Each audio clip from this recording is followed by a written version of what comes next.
President Trump tweeting out that Kim Jong-un is the Rocket Man. Yeah. He likes to ascribe nicknames to political opponents, geopolitical opponents, including enemies of the state like Kim Jong-un or Hillary Clinton. And so he gave one to Kim Jong-un, and this is in advance of his speech before the UN General Assembly Tomorrow. in New York tomorrow. Right, and what can we expect to hear from President Trump on the range of matters before the United States, whether it's the matters of increased troop levels in Afghanistan, the Kim Jong-un regime, more pressure on China? What should be his the Paris Accord, since his administration didn't seem to have their messaging straight? No. Rexon said one thing on Face the Nation, and H.R. McMaster said another thing about potentially being willing to stay in the Paris Climate Accord. So what should the president focus on in terms of providing clarity for the world on America's positions? We put that question to our friend, Congressman Adam Kinzinger, representative from Illinois' 16th Congressional District. Adam, thanks for joining us. Appreciate it. Yeah, by the way, I still, for about a day, I've been laughing at Rocket Man. I actually think it's kind of funny. It is. It's not as good as Tiny Dancer, which the Elton John song I chose for Rahm Emanuel, but it's not bad. It's a pretty good knockoff. I'm glad I could set the tone for the president. What do you hope he will say about, let's start there, North Korea and the related parties, Russia, China, tomorrow? Well, I think he's going to be pretty tough. North Korea is basically the issue of our generation when it comes to like a major geopolitical issue. I mean, obviously ISIS is a big concern, but we know, ISIS is not existential. North Korea potentially could be. I think you'll see him call out. I hope you'll see him call out, Russia's use of North Korean labor, in which the North Korean government garnishes wages to help fund itself.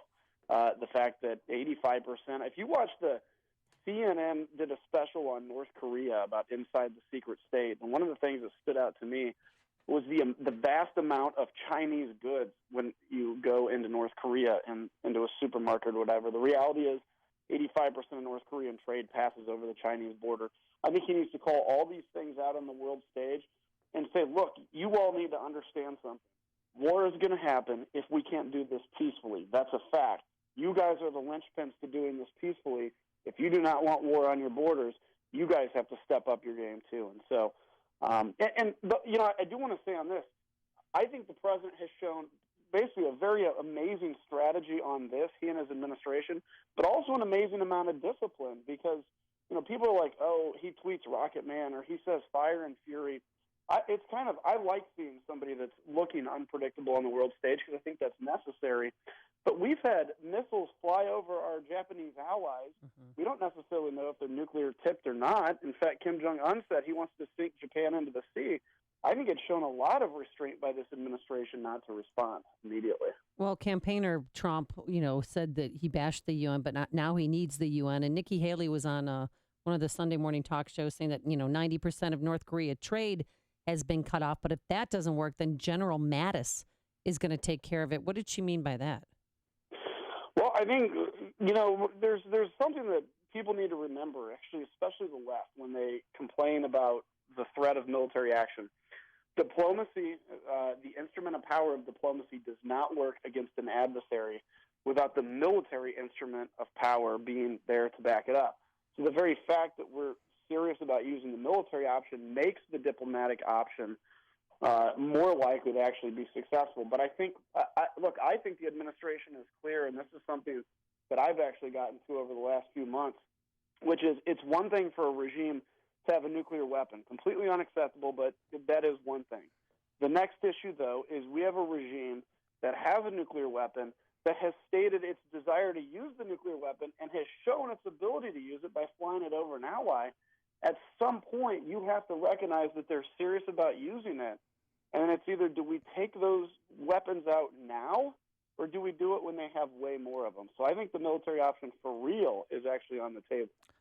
Back at home, Chicago Federal District Court judge enjoined the Department of Justice from beginning to defund sanctuary cities, or in the case of Illinois states. What is your view on that? Should sanctuary cities / states be subject to the removal of federal funds, as Jeff Sessions and the Trump administration seem to want to do? Yeah, I think so, and especially when it comes to the issue of Chicago, there's a federal law. The federal law, whether you like it or not, you vote for your representatives, and representatives make laws. The federal law says if you're here illegally, you're subject to deportation or at least to ICE intervention, especially when it comes to criminals, everything else. And so I think if you have a city, and I've heard a lot of arguments on the state level, I won't address that, but on the city side of things, if you fail to allow basically federal authorities to come in and do their job, I have no problem with withdrawing federal funds from you. It's a very simple decision. You want federal money? Cool. Allow the federal government to do their job as well. Well, I know a number of Governor Rauner supporters who are a little shocked and disappointed that he signed a bill essentially making Illinois a sanctuary state. Were you surprised as well by that move? Well, I was surprised. I'll be honest, and there's probably a good reason for it. It's not something I followed extremely closely because I heard multiple sides of that. But look, I'll just say at the very bottom line, when it comes to the federal government, when it comes to immigration issues, we absolutely 100% need to allow the federal government to do their job. I think Governor Rauner has been a good governor. I think he needs to get reelected. I think fighting the Madigan machine is not easy in this state, and on that issue specifically, like I said, it's not one I followed extremely closely. The blessings of Donald Trump. Andrew Klavan has an interesting piece in Pajamas Media, as he normally does. Two points that he makes, kind of the surreal blessings of Donald Trump, the accidental blessings, unanticipated, if you will. One is the level of hatred he's inspired in the left has revealed their nasty and oppressive nature to the middle. That kind of, I may have problems with Trump, but I don't want to be aligned with Antifa kind of disposition of a lot of the public.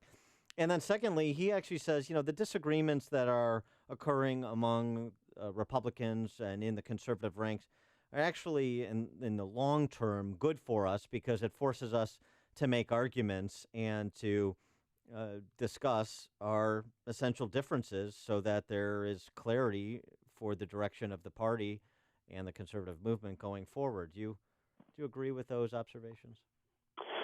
I agree with the first one. The second one, to an extent, I think anytime, all these discussions are great. Here's been the problem in our party a little bit. We have fallen back on this idea that somebody has to be within whatever construct whoever's creating it at the moment is to decide if somebody's truly a conservative or not. If somebody falls out in one area from what whoever somebody just defined yesterday as conservatism, this person, we've all heard the term, as a rhino. And one of the things I think we failed to do as a party, and I remember you, Dan, talking about this on the Governor Trail and since, which is we have to win the argument again. We've relied too long on just saying, well, let's win the Supreme Court. We've relied too long on saying, well, let's win certain states. We've got to get back to winning the conservative argument. The reason I'm a conservative is not because, I'm angry or not because I think, the budget's imbalanced, right?